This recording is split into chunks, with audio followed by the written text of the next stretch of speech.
A very good morning, my students. So we'll be starting up with lecture number 3 of CMA Foundation Law. कल मैंने जो आपके साथ lecture number 2 किया था और जो उससे प्रीवियस लेक्चर नंबर 1 किया था, उसमें हमने प्रॉपर बेसिक्स फिनिश किए हैं. बेसिक्स फिनिश करने के बाद हमने उसमें स्टार्ट किया था कॉन्ट्रैक्ट क्या होता है, एग्रीमेंट क्या होता है, उनकी इक्वेशंस की थी, एग्रीमेंट के काइंड्स किए थे और बियॉन्ड हमने एक मेन क्वेश्चन किया था that all contracts are agreements but all agreements are not contracts, right. अब उसके आगे कंटिन्यू कर रहे हैं essential elements of a valid contract. याद रखना जो essential element of the valid contract है वो सेक्शन 10 में आता है, ठीक है. इसका मतलब क्या है, कल मैंने आपको करवाया था कॉन्ट्रैक्ट आता है सेक्शन 2 क्लॉज H में. अब जो इसेंशियल्स हैं वो आते हैं सेक्शन 10 में. जब आप कॉन्ट्रैक्ट में यानी कि offer plus acceptance plus consideration plus enforceability में सारे इसेंशियल्स जो कि अभी हम करने वाले हैं उनको ऐड कर देते हो, तब जाके हमारे सामने जो बनता है that is called valid contract. Valid contract क्या इसेंशियल्स होते हैं कॉन्ट्रैक्ट को पूरा करने के लिए. सबसे पहला इसेंशियल्स मैं आपकी बुक के अकॉर्डिंगली जो आपके CMA फाउंडेशन का स्टडी मैट है उसके हिसाब से it's given on page number 4, वहाँ से स्टार्ट कर रही हूँ. आपका फर्स्ट पॉइंट गिवन है एग्रीमेंट. आपका फर्स्ट पॉइंट गिवन है agreement. Agreement. Now what does this agreement means. बच्चे एग्रीमेंट हमने पीछे किया, it is a promise, every set of promise forming consideration for each other. और हमने पढ़ा agreement is offer plus acceptance plus consideration, ठीक है. नाउ बेसिकली जो एग्रीमेंट होता है उसका पहले प्लेस पे होना ज़रूरी है. अगर एग्रीमेंट होगा तभी तो आप उसमें एनफोर्सेबिलिटी एलिमेंट को ऐड करके उसको कॉन्ट्रैक्ट में कन्वर्ट कर पाओगे. तो एग्रीमेंट का होना एक बहुत बड़ा इसेंशियल है वैलिड कॉन्ट्रैक्ट के लिए, ठीक है. नाउ अंडरस्टैंड वन थिंग, आपको कहीं कहीं बुक में मिलेगा that offer plus acceptance is equal to agreement और आपको लगेगा कि मैम ने तो बोला था offer plus acceptance plus consideration is equal to agreement. होता यही है, होता यही है. कुछ सिचुएशंस में आगे जाके मैं आपको कराऊंगी, कुछ सिचुएशंस में ऑफर प्लस एक्सेप्टेंस होता है प्लस कंसिडरेशन उसमें एब्सेंट होता है. कंसिडरेशन उसमें एब्सेंट होता है, फिर भी हम उसको एग्रीमेंट मान लेते हैं कुछ एक्सेप्शनल सर्कमस्टांसेस में. That kind of agreement is called nudum पैक्टम.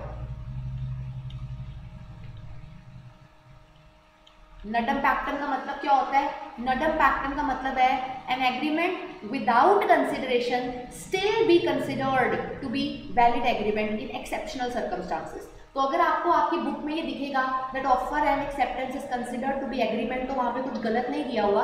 Normally offer plus acceptance is promise, but अगर बुक में ऐसा मिल जाए तो उसका मतलब ये होता है कि कंसिडरेशन यहाँ पे प्रेजेंट नहीं है, बट ये एक्सेप्शनल केसेस के केस में agreement is still considered to be valid, ठीक है जी.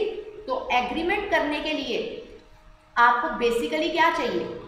एग्रीमेंट करने के लिए आपको बेसिकली रिक्वायर्ड है 2 पार्टीज. ऑब्वियसली आप शीशे के सामने खड़े होके खुद को तो नॉर्मल सर्कमस्टांसेस में नहीं बोलोगे ना कि मैं तुमको ऑफर करता हूँ, रिमेंबर. तो 2 पार्टीज हैं, एक जो ऑफर करेगा, दूसरा to whom offered.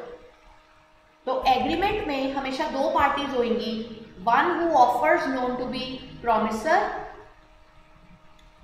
Offeror, and the one to whom offered is known to be promisee या ऑफरी. ऑफरी, ठीक है. तो फर्स्ट इसेंशियल है आपको एग्रीमेंट चाहिए, ठीक है. आपकी बुक्स के अकॉर्डिंग सेकेंड इसेंशियल गिवन है फ्री कंसेंट।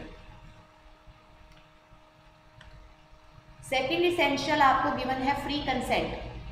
फ्री कंसेंट को अगर मैं लेमन लैंग्वेज में बोलूं तो फ्री कंसेंट का मतलब होता है आप अपने दिमाग को अपने हिसाब से समझ के उस एग्रीमेंट में एंटर कर रहे हो। ठीक है, सबसे पहले फ्री कंसेंट करने की बजाय मैं आपको पहले समझाऊंगी, इन वर्ड्स को मैं तोड़ दूंगी, फ्री वर्ड को अलग कर दूंगी, कंसेंट वर्ड को अलग कर दूंगी। ठीक है, सबसे पहले मैं आपको बताऊंगी कि कंसेंट का मतलब क्या होता है। राइट, सी, सबसे पहले बेटा कंसेंट का मतलब होता है understanding same thing in same sense. Understanding same thing in same sense, इसका मतलब है दोनों ऑफरर और ऑफरी एक चीज को एक तरह ही समझ रहे हैं। एज एन एग्जाम्पल, सपोज करो मेरे पास रिंग है सॉलिटेयर की, और दो मैंने अपने हाथ में रिंग पहनी हुई है, और मैं किसी बंदे को अपना ऐसे हाथ दिखाती हूँ। मैं किसी बंदे को मान लो ऐसे करके अपना हाथ दिखाती हूँ और मैं बोलती हूँ आप बताओ मैं अपनी ना सॉलिटेयर रिंग बेचना चाहती हूँ, 2 lakhs की मैं दूंगी। मैं सोच के बैठी हूँ कि मैं ये वाली रिंग बेचूंगी, ऑपोजिट पार्टी सोच के बैठी है कि मैम ये वाली बेच रही है। मतलब कॉन्ट्रैक्ट एक है लेकिन हम दोनों पार्टी उस कॉन्ट्रैक्ट को डिफरेंट सेंस में समझ रहे हैं। तो लॉ कहता है ऑफर जब ऑफरर करे तो ऑफरी और ऑफरर दोनों सेम ट्रांजैक्शन को सेम सेंस में समझे, अंडरस्टैंड करें कि कौन सी वाली सॉलिटेयर रिंग, क्लियर करना बहुत जरूरी है, अंडरस्टैंड करना सेम थिंग को सेम सेंस में। ठीक है, दिस इज ऑल्सो कॉल्ड दिमाग का एक साथ मिलना, unison of minds. This is also called unison of minds. ठीक है, नाउ मैंने आपको सॉलिटेयर रिंग का एग्जाम्पल दिया। अब वो कहते हैं सिर्फ कंसेंट का होना जरूरी नहीं है, मतलब आप सेम चीज को सेम सेंस में समझ रहे हो, उसका फ्रीली समझना भी बहुत जरूरी है, फ्रीली समझना भी बहुत जरूरी है। That is free consent. Now understand this thing, listen. Suppose करो एक पार्टी है ए और एक पार्टी है बी। ए ने बी को बोला मेरी कार है @ 20 lakhs, pay me 20 lakhs and sign paper for 5 lakhs। A B को कह रहा है 20 लाख की मैं तुझे गाड़ी बेचूंगा, 20 लाख की मैं तुझे गाड़ी बेचूंगा, और उसने उसके कनपट्टी पे बंदूक रख दी, गन पॉइंट बेसिस पे कनपट्टी पे बंदूक रख दी और उसको बोल दिया 20 लाख की गाड़ी तुझे दे रहा हूँ, 20 लाख मेरे को कैश पे कर। पेपर वर्क में साइन करके तूने 5 लाख की खरीदी। क्या किया? 5 लाख वाइट मनी, 15 लाख क्या कर दी? Black money. Right, gun point पे। अब आप एक बात मुझे बताओ, ए को पता है 20 लाख की गाड़ी, 20 लाख कैश आ रहा है, 5 लाख का पेपर वर्क हो रहा है। बी को भी तो पता है कि 20 लाख की गाड़ी, 20 लाख दूंगा, 5 लाख का पेपर वर्क है। इसका मतलब है इस एग्जाम्पल में कंसेंट प्रेजेंट है, कंसेंट प्रेजेंट है, they both are understanding the same thing in the same sense. लेकिन क्या बी ने ये बात अपने आप समझी है? Answer is no. बी को ये बात कैसे समझाई गई है? आंसर इज बी को ये बात गन पॉइंट पे समझाई गई है, जबरदस्ती समझाई गई है। जब आप अपने आप उस चीज को सेम सेंस में ना समझो, रादर आपको जबरदस्ती समझाया जाए, इसका मतलब है कंसेंट तो प्रेजेंट है बट कंसेंट फ्री नहीं। इंडियन कॉन्ट्रैक्ट एक्ट कहता है एक वैलिड कॉन्ट्रैक्ट क्रिएट करने के लिए बहुत ज़्यादा ज़रूरी है कि कंसेंट तो हो ही हो, दोनों पार्टी सेम चीज़ को समझे सेम सेंस में, बट वो कंसेंट फ्री भी हो, उस बंदे ने अपनी फ्री विल से उस चीज़ को समझा हो। उसके साथ जोर ज़बरदस्ती करके अगर आपने उसको वही टर्म्स एंड कंडीशन समझाने की कोशिश की है तो उस कॉन्ट्रैक्ट को वैलिड कॉन्ट्रैक्ट नहीं बोला जाएगा। देन हम ये मानेंगे कि आपने किसी इसेंशियल को वॉयलेट कर दी। ठीक है, तो कंसेंट यहाँ पे प्रेजेंट है बट नॉट फ्री। कंसेंट यहाँ पे प्रेजेंट है लेकिन कंसेंट यहाँ पे फ्री नहीं है। तो basically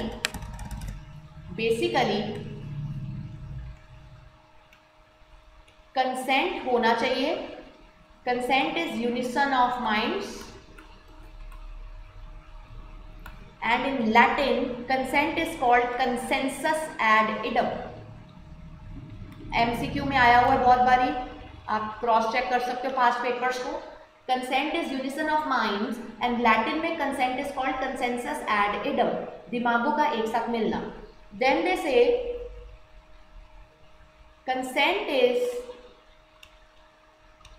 consent is not said to be free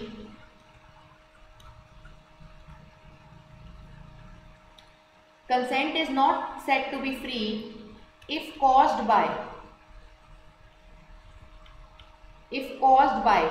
coercion, undue influence, fraud, misrepresentation, mistake। सी वो कह रहे हैं अगर सामने वाली पार्टी ने आपकी कंसेंट तो ली है, वो सेम चीज को सेम सेंस में समझ रहा है, बट वो ली कैसे है? वो कह रहे हैं coercion. What is coercion ma'am? Coercion का मतलब होता है फिजिकल थ्रेट। आपने फिजिकल थ्रेट किया है ऑपोजिट पार्टी के साथ। As an example gun point, जो कि मैंने ऊपर आपको एग्जाम्पल दिया कि उसने फिजिकली थ्रेट करके उसको वो बात समझाई, मतलब कंसेंट है लेकिन कंसेंट फ्री नहीं है, तो हम बोलेंगे फ्री कंसेंट नहीं है यहाँ पर। Undue influence is moral threat, दिमाग के साथ खेलना। अनड्यू इन्फ्लुएंस तब होता है जब एक बंदा ऐसी पोजीशन में है कि वो दूसरे को डोमिनेट कर सकता है, जैसे कि Baba Ramdev is considered to be yoga का गुरु। तो जब बाबा रामदेव का कोई योगा सेमिनार ऑर्गेनाइज होता है, वो लोग वहाँ जो बैठे हैं, अगर बाबा रामदेव बोलेगा कि अपना लेफ्ट बाजू घुमाइए, लोग बिना सोचे समझे घुमाना शुरू कर देते हैं, ये सोचे बगैर कि हमें इसका फ़ायदा होगा कि नहीं होगा। क्योंकि बाबा रामदेव उनके माइंड को डोमिनेट करने की पावर रखता है। तो इसका मतलब है वहाँ पे भी लोग अपनी सेल्फ कॉन्शियस से बात नहीं समझ रहे, रादर बाबा रामदेव में पावर है कि वो उनके माइंड को कैप्चर कर सकता है। जैसे कोई गुरु हिप्नोटाइज कर लेता है, कोई गुरु हिप्नोटाइज करके, जो not good gurus I am talking about, some bad gurus like Asaram, ठीक है ना, जो बिहाइंड द बार्स है, तो प्रॉपर्टी अपने वश में करवा लेना एंड ऑल। तो वो बंदा कॉन्शियस में नहीं है, तो आप उसके दिमाग के साथ खेल रहे हो, ठीक है ना। तो यहाँ पे as an example hypnotism.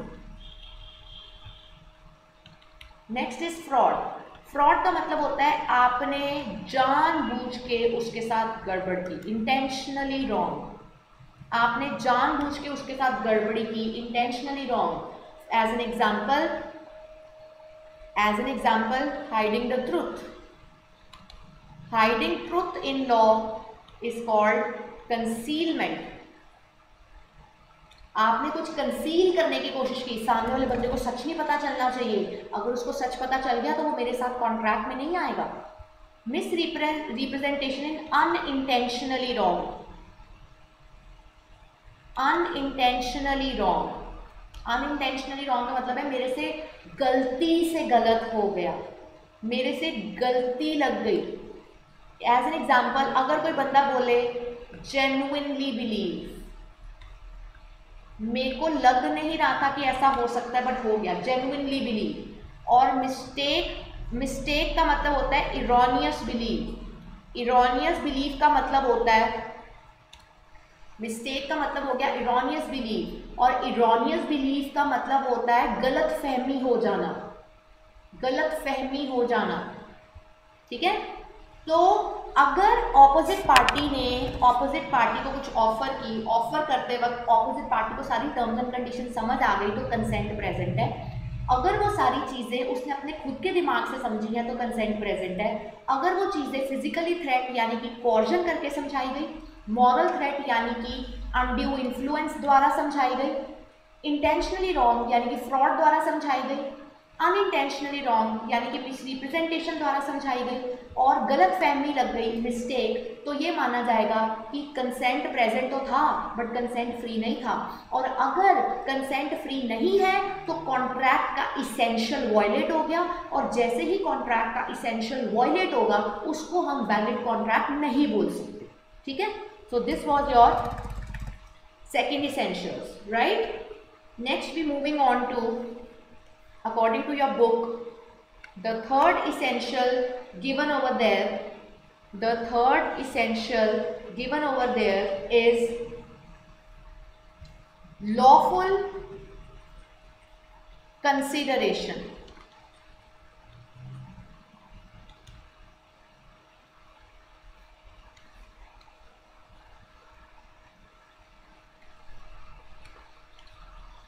Lawful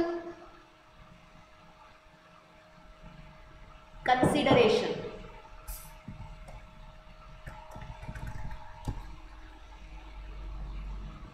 Lawful consideration.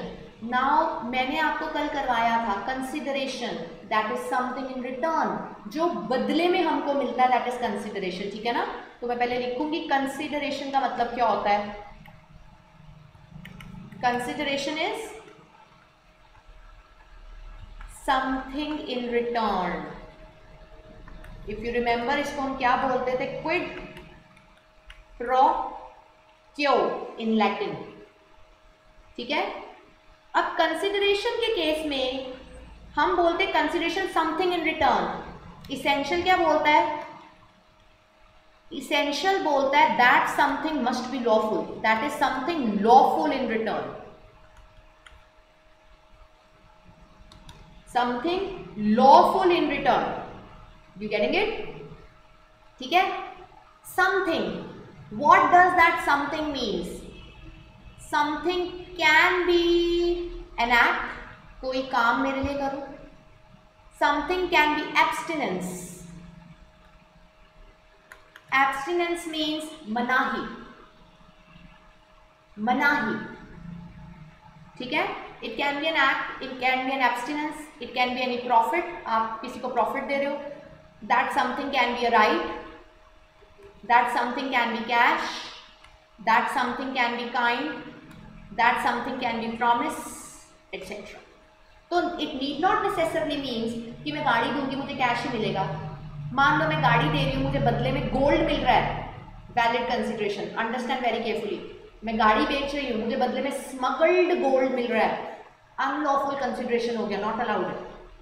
तो वो बोल रहे हैं सिर्फ इससे नहीं चलेगा कि समथिंग इन रिटर्न मिले, जो समथिंग इन रिटर्न मिलेगा वो कानूनी तौर पे लॉफुल होना जरूरी है। मैं किसी को बोलूँ मेरी गाड़ी ले ले, बदले में मुझे ड्रग्स दे दे, तो वो अनलॉफुल कंसिडरेशन है। बदले में मिल तो रहा है बट वो लॉफुल नहीं है ना, लॉफुल चाहिए।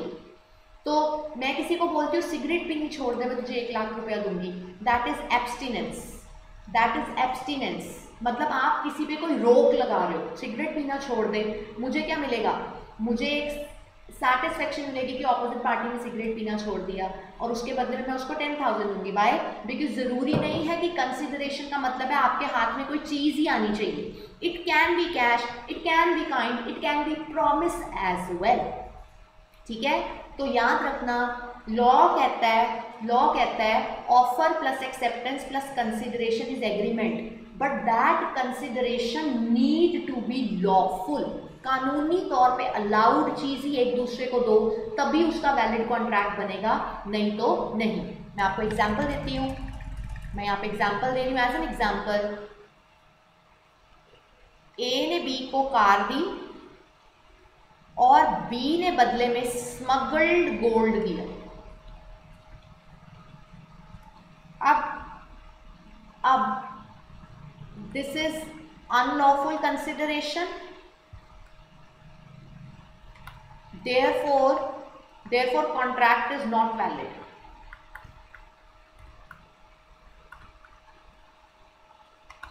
Contract is not valid.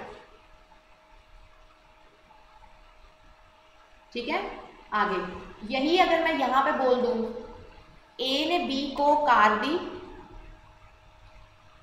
B ने बदले में उसको गोल्ड दिया, कुछ नहीं लिखा स्मगल्ड, तो ये लॉफुल कंसिडरेशन, ये लॉफुल कंसिडरेशन है, therefore contract is valid, therefore contract is valid. मुझे पता है मेरी राइटिंग बहुत गंदी है, कॉन्सेप्ट्स मेरे पक्के हैं, राइटिंग मेरी गंदी है, और मैं अपने बैच में हमेशा बोलती हूँ हिंदी लिखने की गारंटी मैं नहीं लेती, उसमें 101% हिंदी जब लिखूंगी तो छोटी मात्रा बड़ी मात्रा उसमें गड़बड़ करूँगी, कॉन्सेप्ट्स कभी भी गलत नहीं होंगे, राइटिंग बहुत गंदी होगी।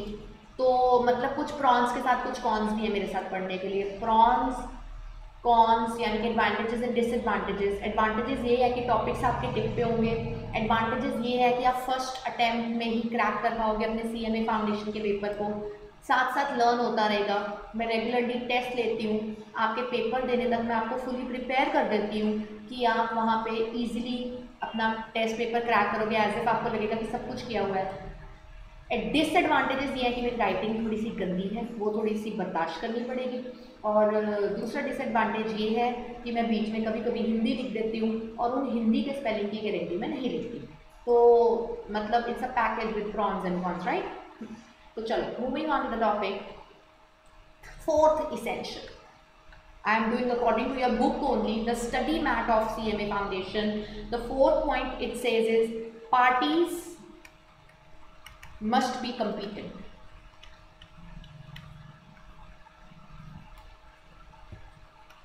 Parties must be competent. Parties must be competent का मतलब क्या होता है? Parties must be competent, right. पहले तो अंडरस्टैंड करो, पार्टीज मस्ट बी कम्पीटेंट भी इस वर्ड को बोल सकते हैं, इसको आप ऐसे भी लिख सकते हो, capacity of parties to contract.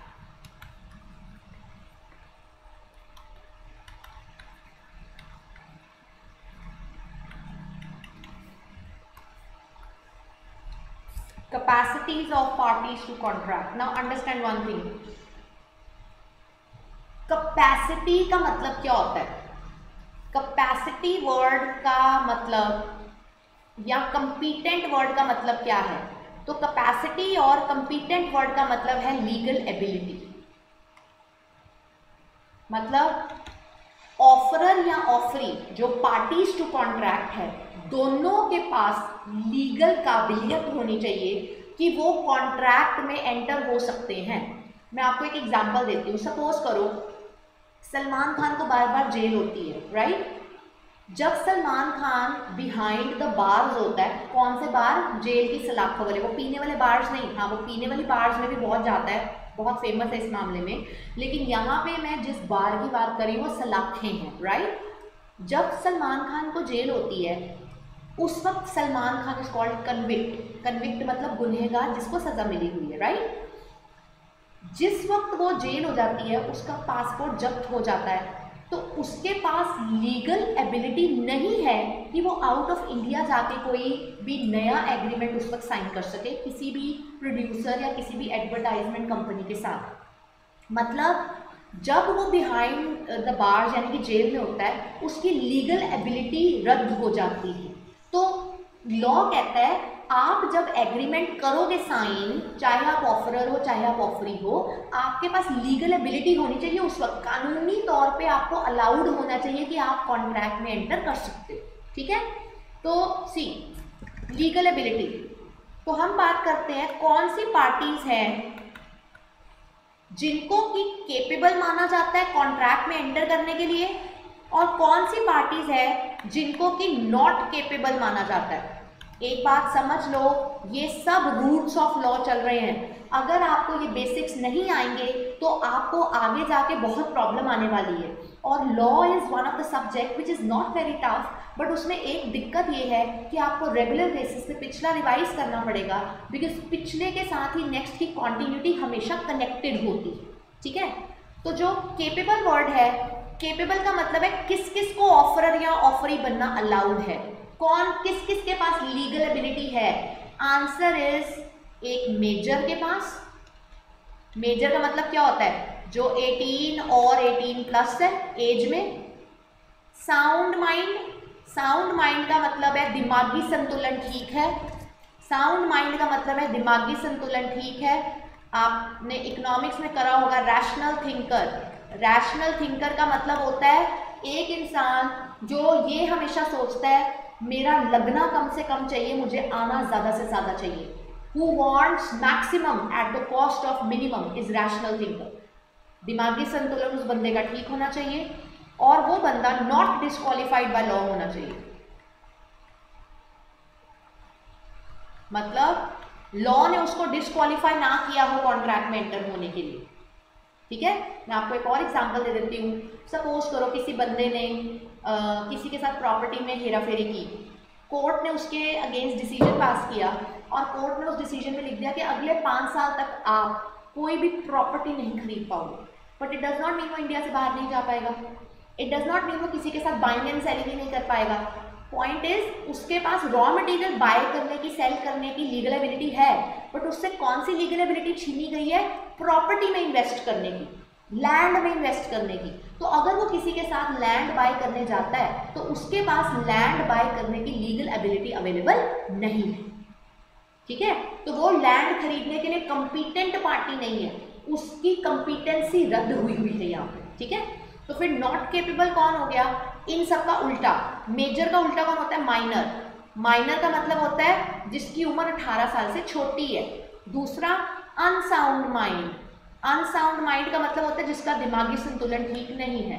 तीसरा इज उल्टा disqualified by law. Disqualified by law का मतलब होता है कानून ने तुम्हारे को इस ट्रांजैक्शन में एंटर होने से डिस्क्वालिफाई कर रखा है। ठीक है, डिस्क्वालिफाई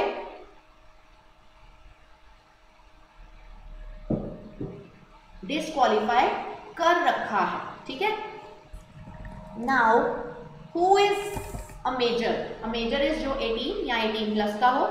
साउंड माइंड मतलब दिमागी संतुलन ठीक हो। नॉट डिस्क्वालिफाइड बाय लॉ का मतलब होता है कानून ने आपके ऊपर रोक नहीं लगाई होनी चाहिए। जैसे कि मैंने आपको एग्जांपल दिया था, एज एन एग्जांपल अगर आप कन्विक्ट हो, कन्विक्ट मतलब मैंने सलमान खान का एग्जांपल दिया, जेल हुई है तो वो डिस्क्वालिफाइड है। ठीक है, जिसको जेल नहीं हुई वो नॉट डिस्क्वालिफाइड है, वो कॉन्ट्रैक्ट में एंटर हो सकता है। ठीक है, तो we start with the fifth point. Fifth essential is lawful object.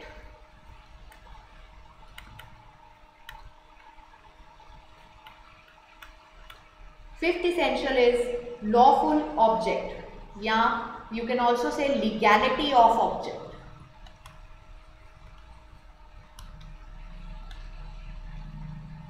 You can also say legality of object. इसका क्या मतलब है? Legality of object का मतलब होता है जिस मुद्दे के ऊपर आपका कॉन्ट्रैक्ट बेस्ड है। जैसे कि I want to sell my car, the object is selling car। तो वो मुद्दा जिसके ऊपर पूरी की पूरी ट्रांजैक्शन या पूरी की पूरी प्रक्रिया बेस्ड है वो वैलिड मुद्दा होना चाहिए। वो वैलिड मुद्दा होना चाहिए। अगर कोई भी आपने ऐसा मुद्दा रखा जो कि प्रोहिबिटेड बाय लॉ है, जैसे कि I will pay you 2 crore murder x, now murdering someone is prohibited. Prohibited का मतलब क्या होता है? प्रोहिबिटेड का मतलब है उसकी मनाही है, करके तो दिखाओ, कानून तुम्हें छोड़ेगा नहीं। तो ऐसे ऑब्जेक्ट्स, ऐसे मुद्दे कॉन्ट्रैक्ट में नहीं उठाए जा सकते। ठीक है, तो we will write object must not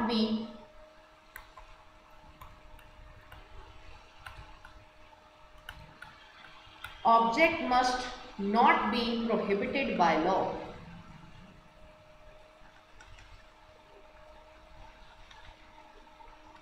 object must not be prohibited by law. As an example आप दे दो, ए और बी में कॉन्ट्रैक्ट हुआ। ए ने बी को बोला कि मैं तेरे को पे करूंगा 2 CR provided he murders Z. Now what is the object behind entering into this contract? In this contract the object behind is murdering someone. क्या मर्डरिंग समवन अलाउड है? जी नहीं। This murdering someone is prohibited, मनाही है।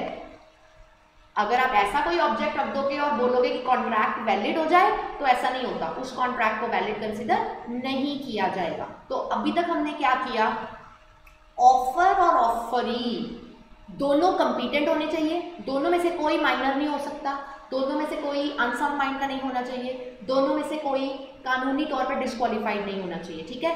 उन दोनों के बीच में जो लेन देन कंसिडरेशन रखी जा रही है वो लॉफुल होनी चाहिए।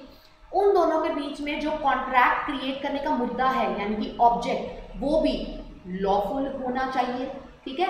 एग्रीमेंट क्रिएट करने के लिए ऑफर और ऑफरी दो अलग पार्टीज होनी चाहिए, तभी उनमें एग्रीमेंट क्रिएट हो सकता है। और दोनों के बीच में जो ऑफर हुई है एग्जैक्टली वो ऑफर सेम सेंस में ऑफरी को समझ आई है, यानी कि कंसेंट प्रेजेंट है। लेकिन ये भी ध्यान देना है कि ऑफरी को वो चीज़ जोर ज़बरदस्ती से ना समझाई गई हो, तभी हम मानेंगे कि कंसेंट फ्री है। अगर आपने उससे जोर ज़बरदस्ती की, फिजिकली की तो कॉर्जन, मेंटली की तो अनड्यू इन्फ्लुएंस, धोखेधाड़ी की तो फ्रॉड, गलती से गलत हो गया तो मिसरिप्रेजेंटेशन, गलत फहमी लगी तो मिस्टेक, अगर इनमें से किसी भी तरीके से ऑपोजिट पार्टी की कंसेंट ली गई है, उसको समझाया गया है, तो ये माना जाएगा कि कंसेंट तो थी बट वो कंसेंट फ्री नहीं थी। और अगर कोई भी इसेंशियल वायलेट हो जाए तो कॉन्ट्रैक्ट वैलिड कॉन्ट्रैक्ट नहीं बन सकता, ठीक है जी। आगे next, moving on to the 6th point, it says legal relationship.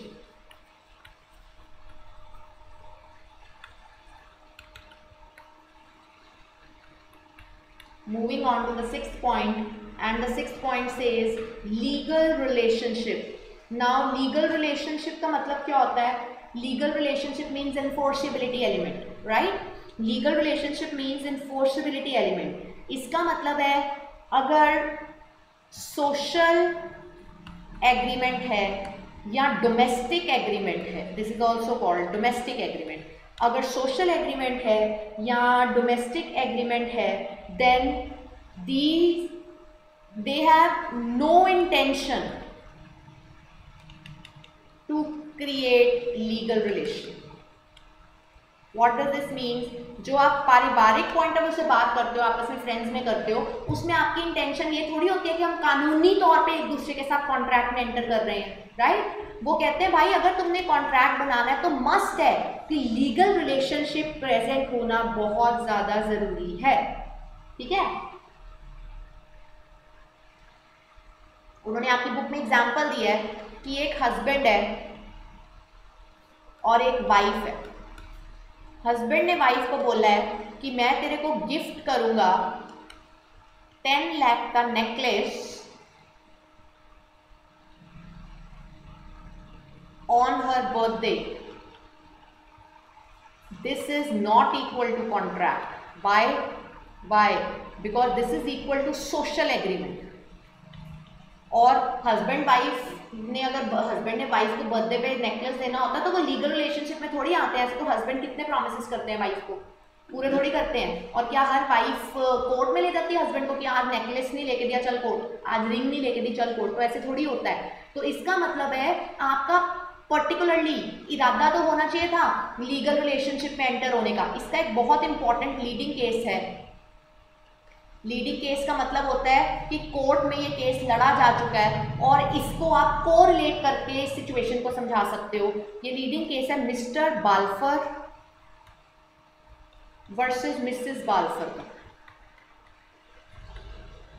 This is case law. Case law का मतलब क्या होता है, कोर्ट में ये नतीजा इसके प्रति दिया जा चुका है, ठीक है।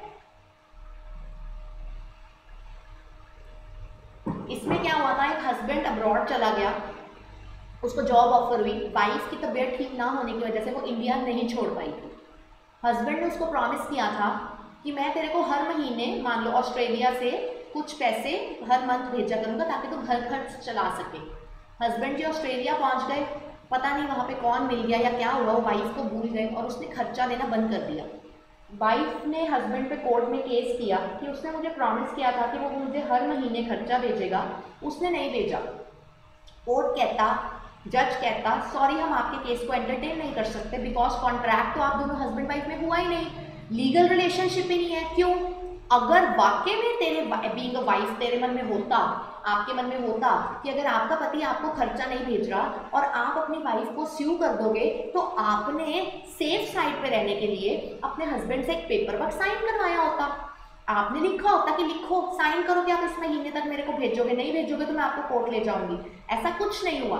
तो हस्बैंड वाइफ जो आपस में एक दूसरे को प्रॉमिस करते हैं, उनका intention to create legal relationship नहीं होता। तो mister Balfour versus missus Balfour में मिसेस बाल्फर को राइट नहीं मिला था कि वो अपने हस्बैंड से क्लेम कर पाए, बाय बिकॉज जज ने बोला कि यहाँ पे लीगल रिलेशनशिप एब्सेंट है। ठीक है, आगे moving on to next 7 point according to your books is given agreement not expressly declared to be void. Agreement not expressly declared to be void। इसका क्या मतलब है? सी लॉ में नॉट वैलिड को बोला जाता है void। याद रखना, आप कहीं पे भी नॉट वैलिड वर्ड अब यूज नहीं करोगे। ठीक है, पहले हमने किया बिकॉज तब तक हमने ये शब्द किया नहीं था। नॉट वैलिड का मतलब होता है void। ठीक है, agreement not expressly declared to be void, इसका मतलब है कुछ भी इलीगल नहीं होना चाहिए। नथिंग शुड बी इलीगल,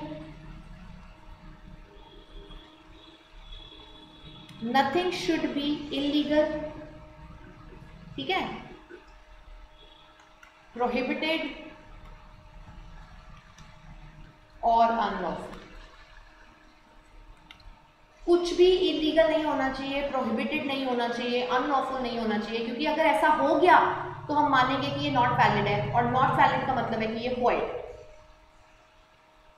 ठीक है जी, next 8th point according to your book. आपकी बुक में 8 डाला ही नहीं है उन्होंने, 7 के बाद सीधा ही 9th डाल दिया हुआ है। It says certain and capable of performance, certain and capable of performance, certain and capable of performance। ठीक है, certain या capable of performance का मतलब क्या होता है? certain का मतलब होता है clear,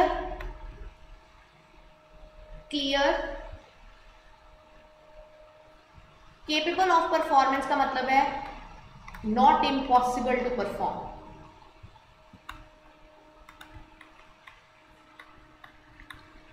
केपेबल का मतलब है उसका हो पाना पॉसिबल है, वो कुछ भी, इट इज नॉट इम्पॉसिबल होना चाहिए, और क्लियर होना चाहिए।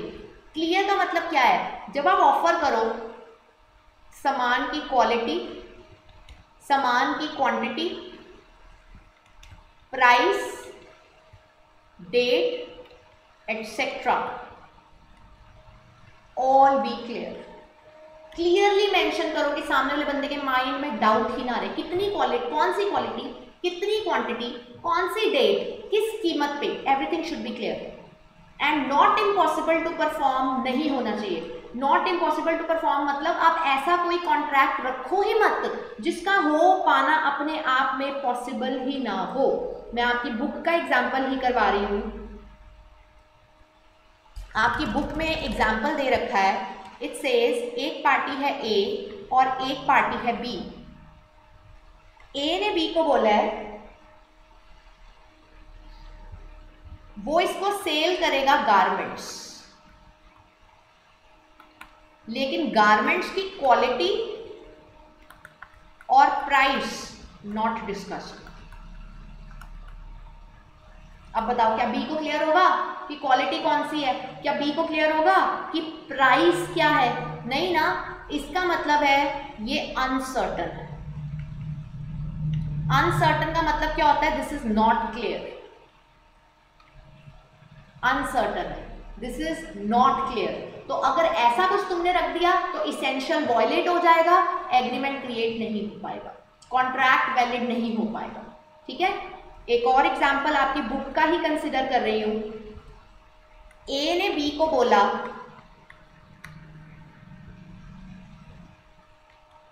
ए ने बी को बोला I can make rainfall via magic, मैं जादू से बारिश करके दिखा सकता हूं। This is something impossible, this is impossible to perform.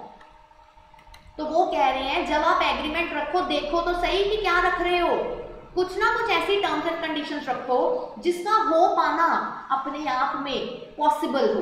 तो ऐसा कुछ भी रखोगे तो कॉन्ट्रैक्ट को वैलिड कंसिडर नहीं किया जाएगा। ठीक है, आगे moving on to the last essential, the 9th essential given in your book is legal formalities.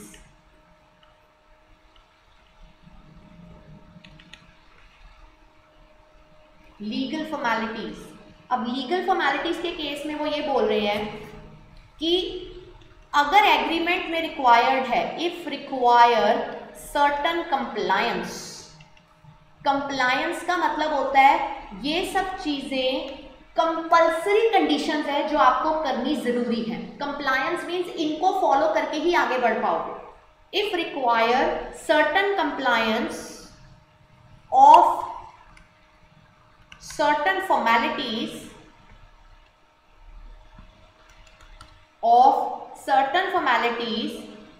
comma then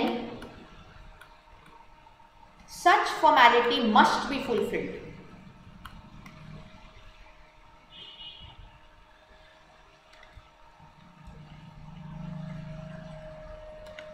Such formality must be fulfilled. ठीक है, मान लो एज एन एग्जाम्पल कहीं जगह पे मेंशन्ड होता है कि सिर्फ राइटिंग से नहीं चलेगा, इसकी गजेटेड ऑफिसर के साथ अटेस्टेशन भी जरूरी है, तो वो एक फॉर्मेलिटी हो गई ना, वो एक कंडीशन अटैच्ड हो गई उसके साथ। तो अगर ऐसी कोई कंडीशन अटैच्ड है, एज एन एग्जाम्पल मैं दे रही हूं, एज एन एग्जाम्पल साइन तो करोगे तब करोगे प्लस अटेस्टेशन रिक्वायर्ड।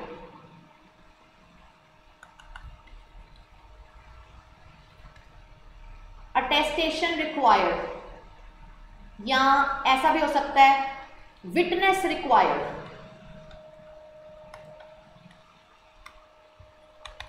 कहते हैं ना साइन करते वक्त गवाह के तौर पे किसी को लेके आओ। तो अगर कभी भी कहीं पे कोई लीगल फॉर्मेलिटीज अटैच्ड हैं और उन लीगल फॉर्मेलिटीज का फुलफिल होना जरूरी है तो उन लीगल फॉर्मेलिटीज को फुलफिल जरूर करो। तो in short when you make offer, opposite party accepts it, you add consideration. They say the party who offers or the party to whom offer is made need to be competent, need to be major, need to be of sound mind, need to be a person who is not disqualified by law, चाहे वो offeror हो चाहे वो offeree. वो दोनों आपस में जो कॉन्ट्रैक्ट करेंगे उसका ऑब्जेक्ट लॉफुल होना चाहिए, कुछ भी प्रोहिबिटेड नहीं होना चाहिए। वो दोनों आपस में जो कंसिडरेशन एक्सचेंज करेंगे वो भी लॉफुल होना चाहिए, कुछ भी इलीगल नहीं चलेगा। ठीक है, आपस में वो जो कॉन्ट्रैक्ट कर रहे हैं उसकी टर्म्स एंड कंडीशंस क्लियर होनी चाहिए, अनसर्टन नहीं चलेगी। क्वालिटी क्वांटिटी प्राइस क्लियरली बताओ। ठीक है, देन ऑपोजिट पार्टी की कंसेंट फ्री होनी चाहिए, जोर जबरदस्ती से नहीं ली होनी चाहिए, यानी कि कंसेंट फ्री होनी चाहिए। राइट, देन कुछ भी ऐसा मत रखना जिसका लीगली हो पाना पॉसिबल ना हो, कुछ भी ऐसा मत रखना जिसको कानून वॉइड डिक्लेयर करे कि नॉट वैलिड है, बिकॉज अगर इनमें से कोई भी इसेंशियल आपने वॉयलेट कर दिया तो वो कॉन्ट्रैक्ट बन ही नहीं पाएगा। वाई? बिकॉज वैलिड कॉन्ट्रैक्ट अपने इसेंशियल्स के सहयोग से ही बनता है, और अगर आपने उन इसेंशियल्स को प्रॉपरली फॉलो नहीं किया तो आप एक निचोड़ कंक्लूडेड कॉन्ट्रैक्ट तक नहीं पहुंच पाओगे। तो इसका मतलब है एक वैलिड कॉन्ट्रैक्ट के लिए मुझे सारे इसेंशियल्स को साइमल्टेनियसली फुलफिल करना बहुत ज़्यादा ज़रूरी है। I hope I'm clear. I hope कि आपको समझ आया हो. So I will end up the class over here and today's lecture was all about the essentials, and let me clarify you, these are the roots of the Contract Act. और ये मत समझिए सिर्फ कॉन्ट्रैक्ट एक्ट, कल को जब हम sales of goods act करेंगे, सेल्स ऑफ गुड्स एक्ट में एक लाइन आएगी that all the essentials of contract act are same applicable in sales of goods act. तो वहाँ पे जाके मैं इसेंशियल्स दोबारा नहीं करवाने वाली, because same essentials as it is वहाँ पे लगते हैं और बहुत सारे और लॉज पे भी एप्लीकेबल होते हैं। तो this is something that you should remember and never forget, ठीक है।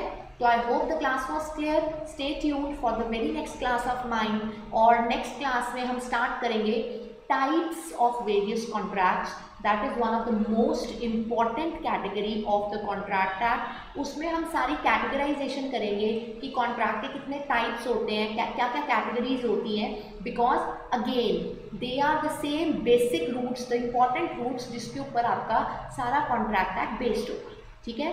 सो stay tuned for the next lecture. Thank you for attending the class. Take care. Bye bye.